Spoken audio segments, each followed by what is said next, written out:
Hello,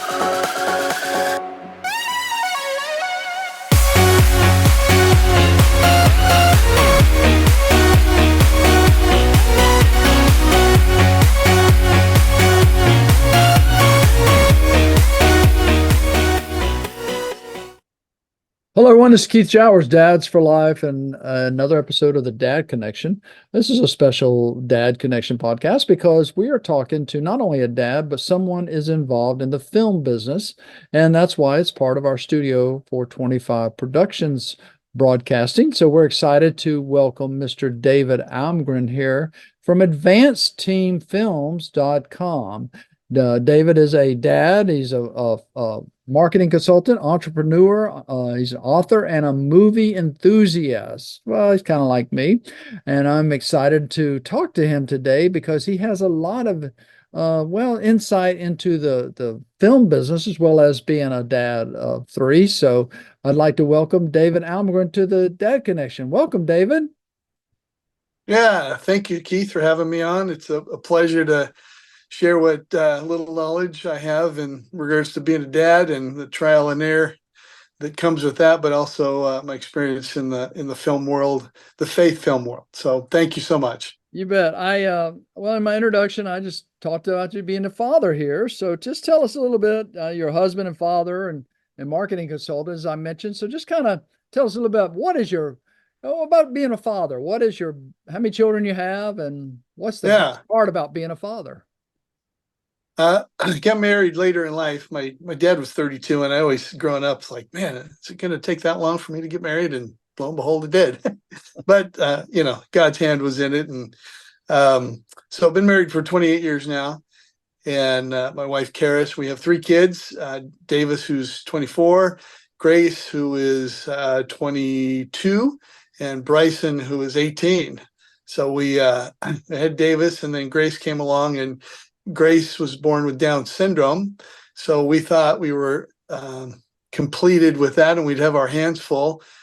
And then lo and behold, we had Bryson came along, and don't know what we'd do without her. She's just been a bright spot in our life. And she actually, her and her brother kind of fight over who's going to take care of Grace as we get older and life comes to an end for Karis and I. So that's encouraging as a father to see your kids interacting that way and taking responsibility. And we thought Davis would be a little bit tougher than Grace, or Grace would be tougher than Davis, but it turned out to be a little bit of the opposite, where he was a pistol.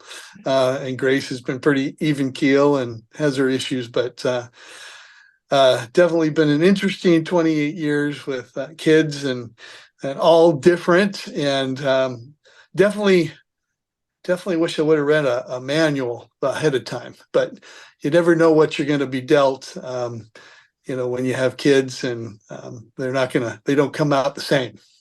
Well, and even though they make some choices that we're not, pleased with sometimes, we're still there for them as parents, and we try to guide them in the right direction. As even the Bible says, we train them up in the way to go. And when they're old, they will not depart. So, but we just keep praying for them regardless of the choices they make. My wife and I, we raised my daughter, who's now in her, well, I'll just say later years. She would not want me to say, but anyway, she has three grandchildren for us, and it's a wonderful thing because I've always believed, and this is our 20th year of ministry here at Dads for Life. And I've always, when I talk to dads, and whether it's one-on-one or teaching somewhat, I'd always say that, the dividends of raising your children and being involved with your children correctly or right is that you'll get those grandchildren. That's my dividend, is those three grandchildren to life, so it'll come for us if we just keep doing the right thing. So, I know that you've been an entrepreneur and an author, but you're a movie enthusiast, and I don't know if that actually got you started in the movie business or the faith-based movie business, but tell us a little bit, how did that particular avenue wind up the one that you started driving on? Because same with me, with my story, I was a law enforcement officer as my career. So it's a long story how I got to where I'm at working with movies, but how did you get there, sir? Yeah, isn't it amazing how God directs our steps? I love Proverbs 3, 5, and 6. trust in the Lord with all your heart and lean not on your own understanding. In all your ways acknowledge him and he'll make your path straight. So, I was a children's pastor and a youth pastor, and I always used films to help communicate and used visuals to help communicate, because I was taught the more senses you engage with young people, the more the message is going to stick. So I was always really interested in using the visuals. I remember in junior high, I would talk about James and the tongue, and I'd actually go buy a cow tongue, and I'd have that as a visual, because I wanted to gross them out, but I wanted the image to stick in their mind so that they remembered the message about James to watch their tongue, and that it was like a rudder, and it had impact on those those that they interacted with. So, moving forward, I transitioned out of traditional ministry in church, and I started a toy store online, and then a toy store brick and mortar. And so I sold VeggieTale products. KidsOnEarth.org was the website, and sold every single thing that VeggieTales had. I discovered that there was all of this VeggieTale product, but parents couldn't find it. So I began to provide an opportunity for parents to find the product that they loved, and did really well at that. And in 2008, trying to get out of retail, and God was kind of changing my path, and got involved with the VeggieTale Pirates movie in 2008. And that was kind of the beginning of the film opportunities for me. And I thought, here's one movie, or I might do a couple. And it turned into 60 films 15 years later. So it's really become a career that I really didn't plan for. So circle back in my life to the year 2000, it was really crossroads in my life where I didn't know what the path forward was. Some things had happened where I was really done with church ministry, and it was a tough time. And I really had to come to terms with what the next chapter looked like, and I had no idea what it would look like.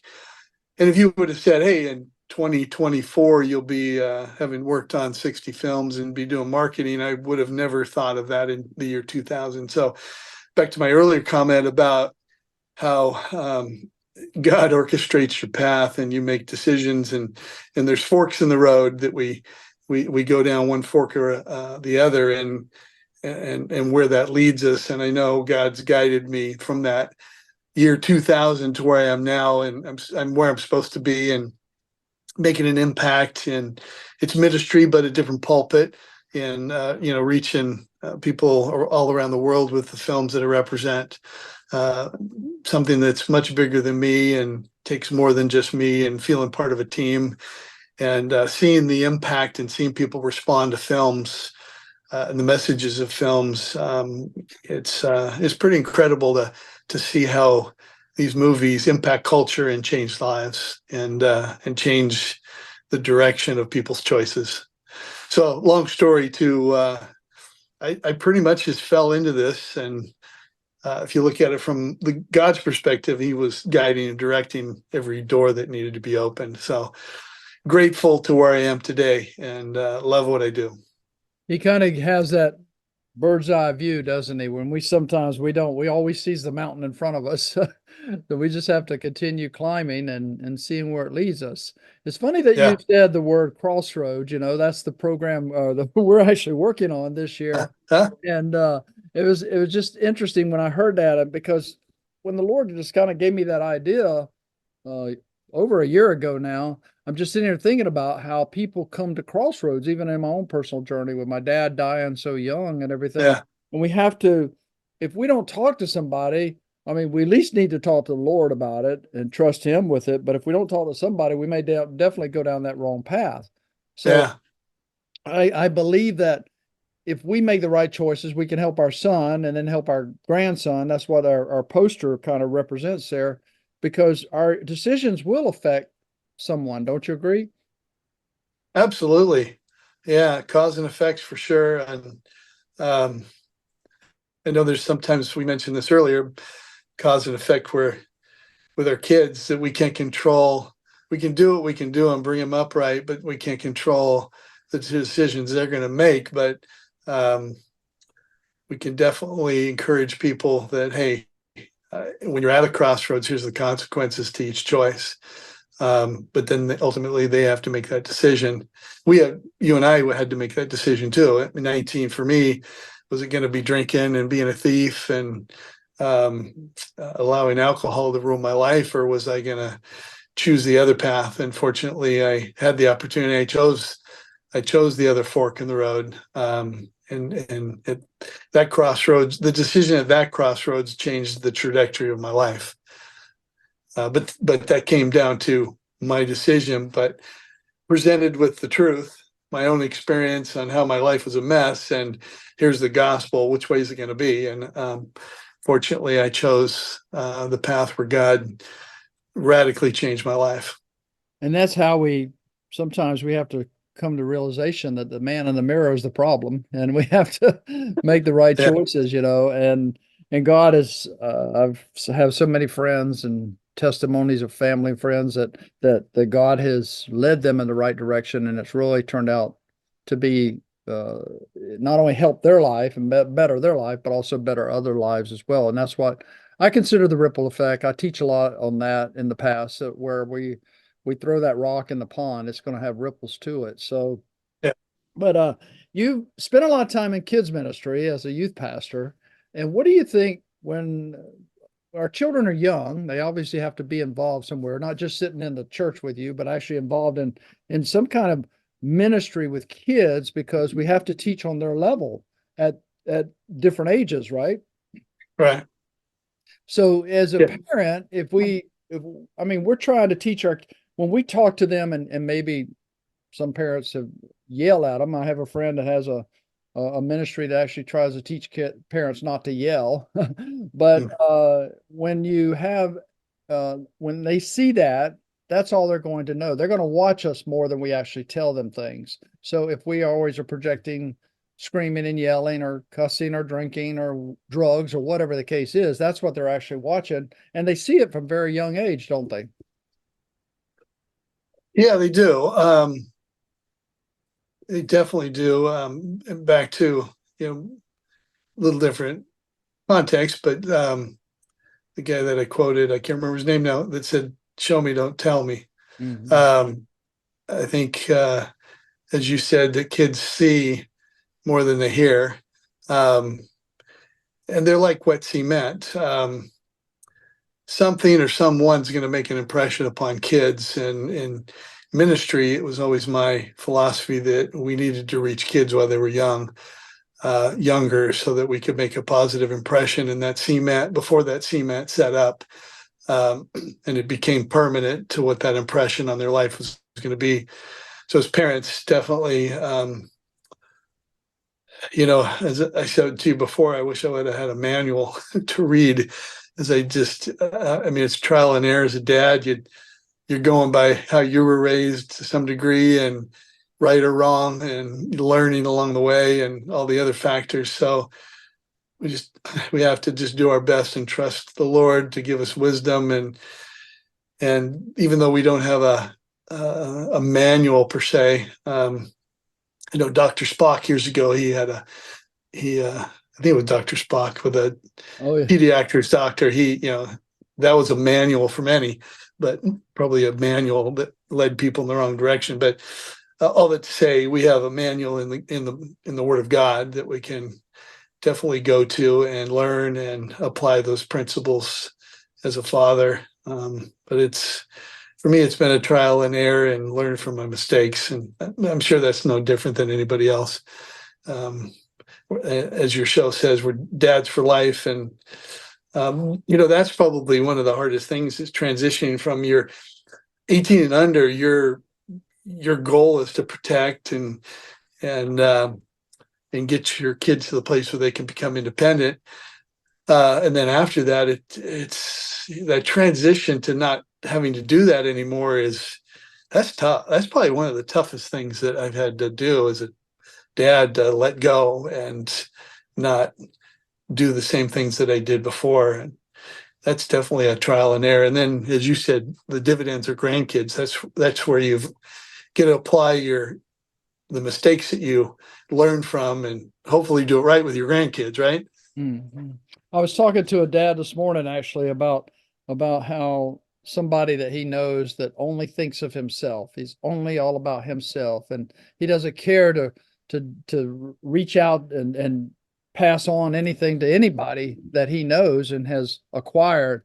Well, we all know that nothing we acquire here, whether it's money or land or cars or Yeah. houses or whatever it is going to go with us. It's all going to end when we end. And I told him I mentioned to him, I said, well, here's a quote for you. I said, I said this years ago, and somehow it just continues on, is that if you go through life helping only yourself, you go through a life alone. Well, Yeah. nobody really wants to be lonely. They may think they are, Yeah. or do, but they don't really want to be. And we don't want to teach our kids to be lonely. We want to teach them to give out and reach out. And that's what, with our own daughter, being a young divorced dad, I decided I would never divorce my child. And then when I did remarry, now for 37 years, my wife and I just poured everything into her and tried to teach her about life and how, but along with that, David, we taught her how to give out to others. Don't be stingy with everything you have. And she's turned into she and her husband are pastors up in Maryland area, and they're teaching our congregation how to give out and be more. I think when we give Mhm. out more of ourselves, then we've got more that we're learning to give out even more. So just a little Yeah. philosophy that we Yeah. really don't need to go through life alone because it's very selfish. Yeah. Well, I think the current movie that I'm working on is Ordinary Angels from Kingdom Story Company. And one of the main characters, who's played by Hilary Swank, her life's a mess, but she finds healing by giving. And I think oftentimes, to your point of giving, we find solution when we pour ourselves out and we give, whether it be out of our abundance or our lack. We find healing and connectivity when we do that, Mm. and that's a good trait to pass on to our kids. And I see that in my daughter Bryson. Just she's a generous individual, and she got accepted to nursing school, but she wanted to take a year off, and she's doing a internship at Shepherd's Door, which is a women's facility for women that are going through addictive lifestyles. And Mm. she's living there and loves it. And people rave about her, and it's encouraging to see that as a dad. Well, that it certainly is, and most dads I do talk to or I interview through all of our podcasts, and over the years they always seem to have that same type of statement. It's very encouraging to see that when you know that what you're training them or teaching them, whether you teach them by telling them or teach them by showing them, they're passing it on to someone else, and that's quite encouraging to any dad. I've seen that. I remember when our oldest granddaughter was born, and our daughter was saying, "I can't believe she does things this way, and she sometimes just doesn't get it." And I go, "Really?" I remember another little girl when she was that age that it was the same way, and she said, "Okay, Dad, let's talk about something else." So I Uh, didn't want to be reminded that she did some of the same things that her daughter was. yeah, yeah, But well, David, let me ask you that. Okay, so in today's family units, I mean, we can turn on the news and see everything going on. How do you think we ought to work with our children and teach our children today that not to be fearful? I mean, they're seeing so much on the news if they're old enough to choose them.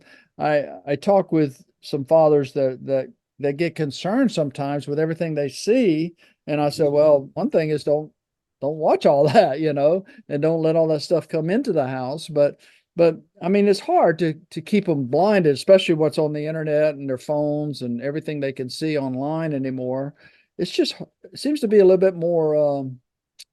I guess you have to be more engaged with them, have to be more involved with them, and let them know that life is really not like this. There's people out there that are doing that kind of thing, but that doesn't mean you have to do it.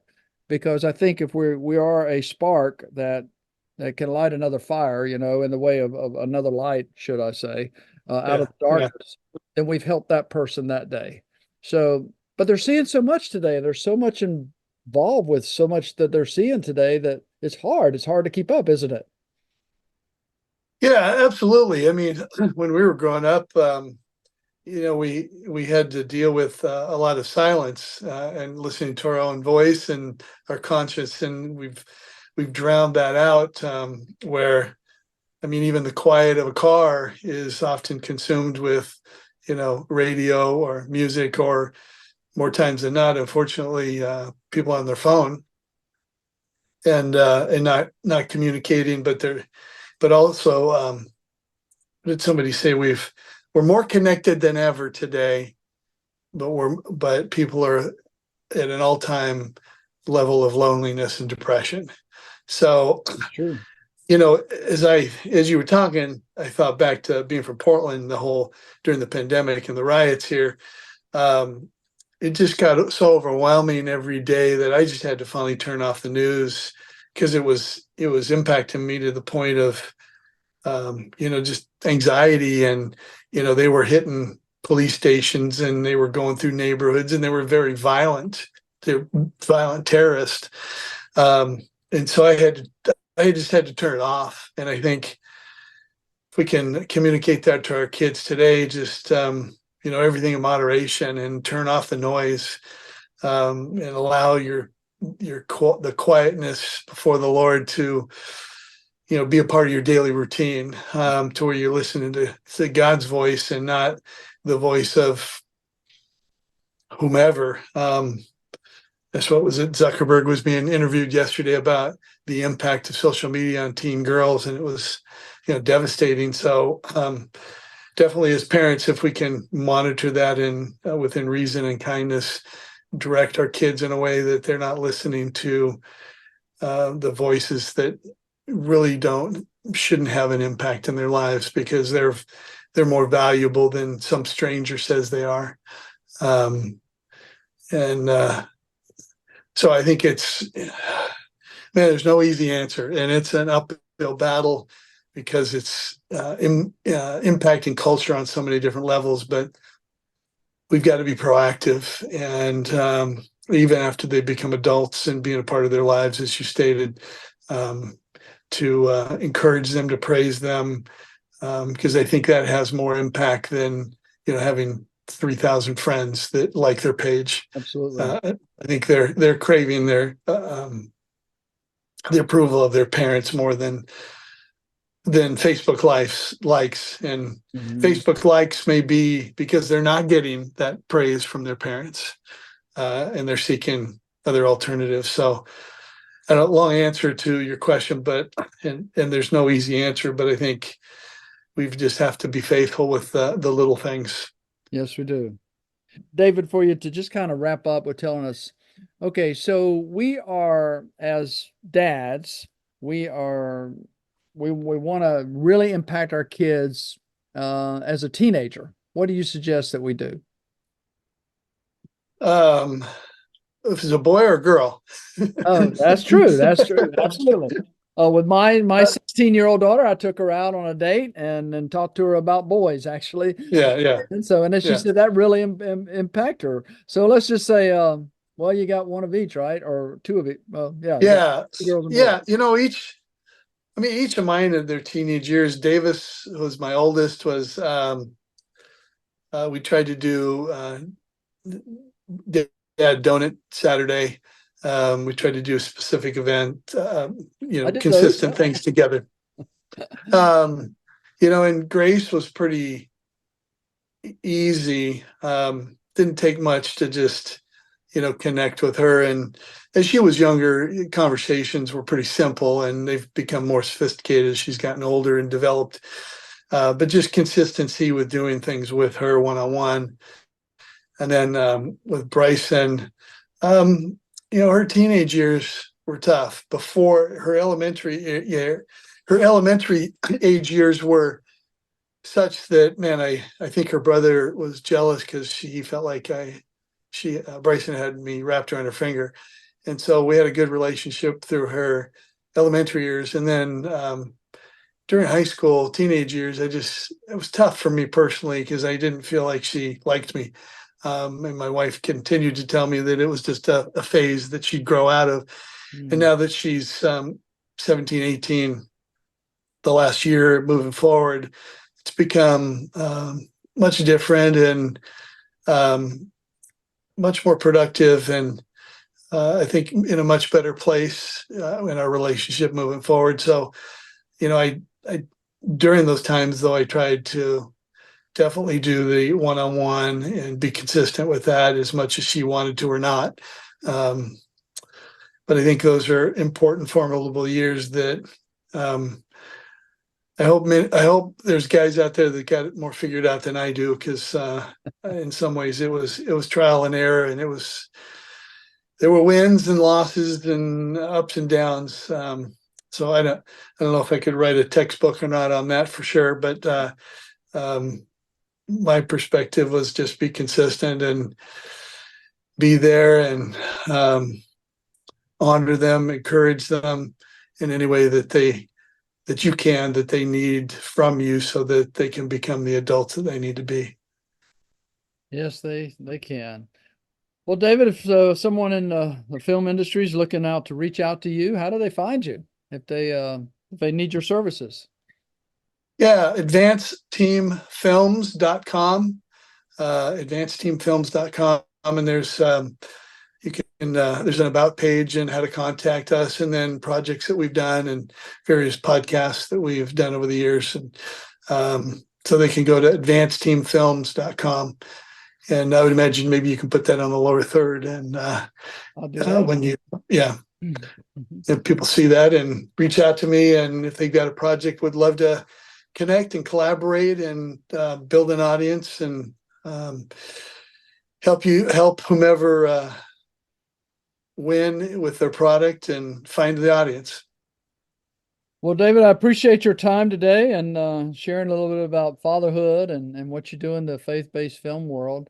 We're continuing to grow. I recently was able to be with the Kendrick brothers and what they're doing, and you're with Awesome. with the Irwin brothers, right? And some of the stuff that they've done, and some of the neatest movies that have some of the better movies that have recently come out.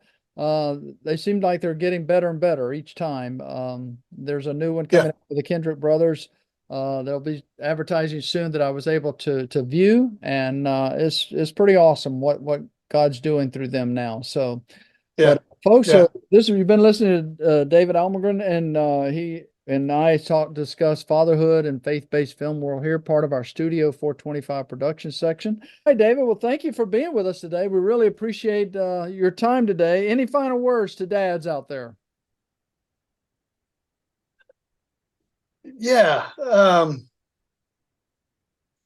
Man, just keep your head up, be consistent, love your kids. Remember that they see more than they hear. So your example means a lot to them, and reach out to other dads for support and advice, because we're all on a journey together, trying to figure this thing out. Even as your show talks about dads for life, even as our kids become adult kids to us, we still need help to navigate the journey and to be the best dad that we can be. Couldn't have said it better myself. All right, folks, we'll see you next time right here on the Dad Connection. Until then, God bless you. Bye-bye.